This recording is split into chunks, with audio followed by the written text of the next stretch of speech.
అన్నట్టు కాకి ఒంటి కన్నుతో చూస్తుందా? కాకిపై శ్రీరాముడు బ్రహ్మాస్త్రాన్ని ప్రయోగించాడా? తెలుసుకుందాం నేటి మహర్షి టాక్స్. పిచ్చుకపై బ్రహ్మాస్త్రం అనే సామెత మనకు తెలిసిందే. కానీ అలాంటి ఒక చిన్న పక్షిపై బ్రహ్మాస్త్రం కూడా ప్రయోగించాడట శ్రీరామచంద్రుడు. అలనాడు త్రేతాయుగంలో శ్రీరామచంద్రుడు అరణ్యవాసం చేస్తున్న రోజులవి. ఒకనాడు అలసి సొలసిపోయిన శ్రీరామచంద్రుడు సీతాదేవి ఒడిలో నిద్రిస్తూ ఉన్నాడు. ఆ సమయంలో ఇంద్రుడి యొక్క కొడుకు జయంతుడు గర్వంతో అహంకారంతో కాకి రూపంలో సీతమ్మ యొక్క వక్షస్థలం మీద ముక్కుతో పొడుస్తాడట.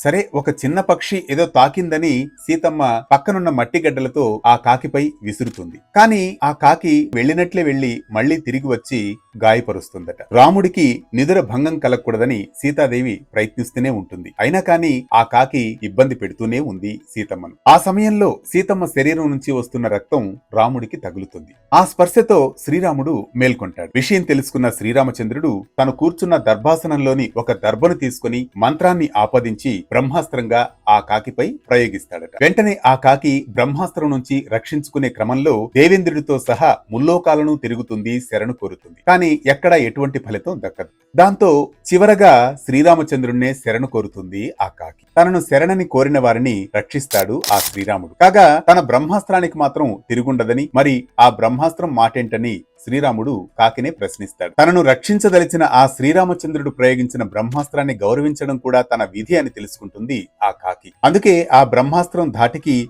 తన కుడి కన్నును సమర్పిస్తుంది కాకి. అందువల్లే కాకులు ఒంటి కన్నుతోనే చూస్తాయట. ఇలాంటి మరిన్ని అంశాల కోసం మహర్షి టాక్స్ ను సబ్స్క్రైబ్ చేసుకుంటారుగా.